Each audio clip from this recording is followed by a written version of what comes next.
कभी सोचा है जिस माता का नाम ही अन्नपूर्णा हो, जिनके घर अन्न कभी खत्म नहीं होता हो, अगर वही माता चिंता में पड़ जाए तो क्या। आज की कथा सिर्फ भोजन की नहीं है, ये कथा है अहंकार, करुणा और नारायण की कृपा की। आइए सुनते हैं माता अन्नपूर्णा और अगस्त्य ऋषि की एक अद्भुत और रहस्यमयी कथा। श्री गणेशाय नमः। गोवर्धन लीला के दौरान जब भगवान श्री कृष्ण ने गोवर्धन पर्वत धारण किया था, तब इंद्र के कोप से ब्रजमंडल में भारी वर्षा हुई। श्री कृष्ण ने ब्रजवासियों को जलमग्न होने से बचाने के लिए अगस्त्य ऋषि का आह्वान किया। श्री कृष्ण भगवान ने कहा, अगस्त्य ऋषि आओ और इस देवराज इंद्र के द्वारा जो यहाँ जल भरा हुआ है उसको पी जाओ। और अगस्त्य मुनि आए, एक घूंट में सारा जल पी गए। अगस्त्य मुनि एक ऐसे ऋषि है जिनके पास अथाह समुद्र को भी पीने की महान शक्ति है। ऋषियों में अत्यंत शक्तिशाली ऋषि अगस्त्य शिवजी के भी परम भक्त है। एक बार माता पार्वती जो साक्षात अन्नपूर्णा है, उन्होंने शिवजी से निवेदन किया, महादेव, मेरी इच्छा है कि मैं संसार के सभी साधु, महात्मा, ऋषि मुनियों को अपने हाथों से भोजन बनाकर खिलाऊं। इसलिए आप सभी साधु, संतों और ऋषि मुनियों को कैलाश पर भोजन के लिए आमंत्रित कीजिए। शिवजी ने खुश होकर कहा, देवी, आपकी इच्छा जरूर पूरी करेंगे। और शिवजी ने जो महान संत और ऋषि मुनि थे उनको स्वयं बुलाया, कुछ को बुलाने गणों को भेजा। इस प्रकार से संसार के सभी साधु, संतों और ऋषि मुनियों को आमंत्रित किया गया। लाखों साधु, संत और ऋषि मुनि शिव पार्वती के निवास स्थान कैलाश पर एकत्रित हो गए। माता पार्वती ने सैकड़ों एक से बढ़कर एक व्यंजन भरपूर मात्रा में बनवाए, जिनको खा खा कर सभी साधु, संत व ऋषि मुनि तृप्त हो गए। किंतु व्यंजन जो के त्यों ही पड़े रहे। व्यंजन साक्षात माता अन्नपूर्णा ने बनाए थे, तो कम कैसे पड़ सकते थे। माता पार्वती ने शिवजी को कहा, प्रभु, ये आप कैसे महात्मा लेकर आए? जरा जरा सा खाते हैं, वो देखो मेरे सारे पंच पकवान बच गए हैं। कोई ऐसे महात्मा लेकर आते जो ज़्यादा मात्रा में खाए। शिवजी ने कहा, देवी, तुम साक्षात अन्नपूर्णा हो, तुम्हारा अन्न कोई खत्म कर सकता है क्या? तब माता पार्वती ने कहा, अब मैं इस व्यंजन को किसको खिलाऊं? यह सुनकर शिवजी ने कहा, देवी, आप चिंता मत कीजिए, मैं कुछ करता हूँ। और शिवजी सीधे अपने परम भक्त अगस्त्य ऋषि के पास गए और उन्हें निमंत्रण दिया कि हमारा आतिथ्य आप स्वीकार करें। मेरी प्रिय भार्या ने ढेरों व्यंजन बनाए हैं, आपको आकर भरपेट खाना है। अगस्त्य ऋषि ने आश्चर्य से कहा, प्रभु, ये आप कह रहे हो? महादेव जी बोले, हाँ, ये मैं कह रहा हूँ, आपको भरपेट भोजन करना है। तो अगस्त्य ऋषि खुश होकर बोले, चलिए प्रभु, और दोनों कैलाश पर्वत पर आ गए। माता पार्वती ने उनका आदर सत्कार किया और ऋषि अगस्त्य को भोजन में विविध प्रकार के व्यंजन परोसे। अगस्त्य ऋषि ने माता पार्वती के सारे पकवान फस्त कर दिए। यह देखकर माता पार्वती ने और भी ज़्यादा व्यंजन बनवाए।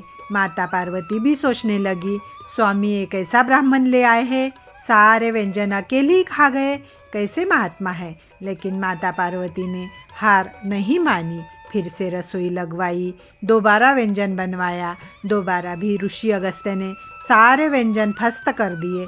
तब माता पार्वती ने तीसरी बार फिर से व्यंजन बनाए। तीसरी बार भी ऋषि अगस्त्य ने सब खाली कर दिया, फिर भी पेट भरने का नाम ही नहीं ले रहे थे। अब माता पार्वती को अपनी भूल का एहसास हुआ और उन्होंने शिवजी से एकांत में जाकर क्षमा मांगी, प्रभु, मेरी लाज बचाओ। अगर इस साधु का आज पेट नहीं भरा तो सारे संसार में मेरी जगहसाही हो जाएंगी कि वो कैसी अन्नपूर्णा है जो एक साधु का पेट नहीं भर सकी।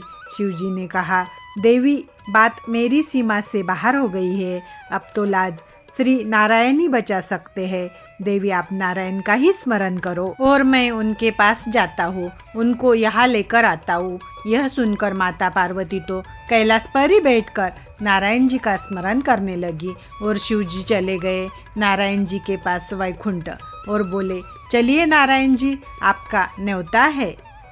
भगवान ने कहा, अवश्य, मैं सब जानता हूँ क्या हो रहा है, इसलिए मुझे आना ही पड़ेगा। आप चलिए, मैं आता हूँ। भगवान विष्णु ने एक साधु का भेष बनाकर कैलाश पर्वत पर गए और अगस्त्य ऋषि के बराबर में आसन लगाकर भोजन करने बैठ गए। माता पार्वती ने पत्तल लगाई और थोड़ा थोड़ा सा भोजन परोसा, जिसको खाकर भगवान ने पेट पर हाथ फेरा और 3 बार बोले, तृप्तोस्मि, तृप्तोस्मि, तृप्तोस्मि। मैं तृप्त हो गया, मैं तृप्त हो गया, मैं तृप्त हो गया।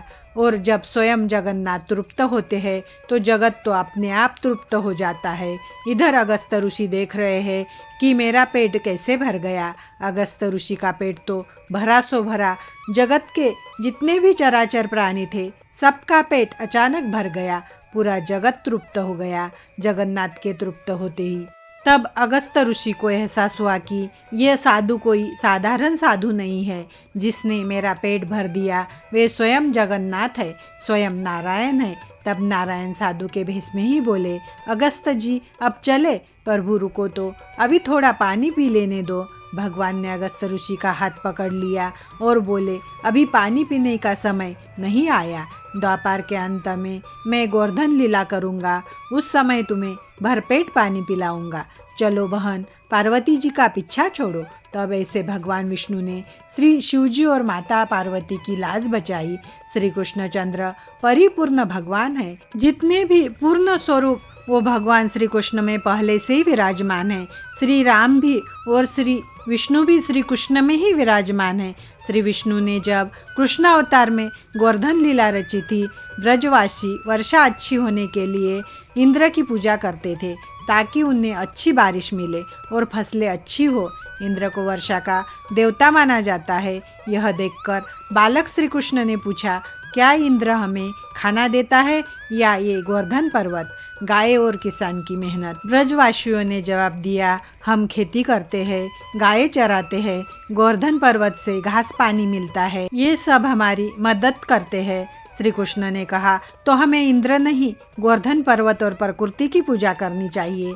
श्री कृष्ण के कहने पर सबने इंद्र की पूजा करने के बजाय गोवर्धन पर्वत की पूजा करने की ठानी। गोवर्धन पर्वत के लिए अन्नकूट 56 भोग बनाया गया, पर्वत को सजाया गया, गायों और गोपालों का आदर किया। इंद्र को यह उसका अपमान लगा, वह क्रोधित हुआ और भयंकर बारिश और तूफान वृंदावन पर बरसाया, सारे ब्रज को जलमग्न कर दिया। इंद्रदेव ने अभिमानवश पूरे ब्रज पर वृष्टि करके पूरे ब्रज को पानी से भर दिया। जब श्री कृष्ण ने देखा कि चारों तरफ जल ही जल हो गया है, तब श्री कृष्ण ने अगस्त्य ऋषि का आह्वान किया। अगस्त्य ऋषि आए और सारा जल जो ब्रजमंडल में भर गया था वो पी गए। तो इस तरह भगवान विष्णु ने अपने वचन के अनुसार अगस्त्य मुनि को द्वापर युग में गोवर्धन लीला के समय जी भर के पानी पिलाया था। ओम नमो भगवते वासुदेवाय नमः।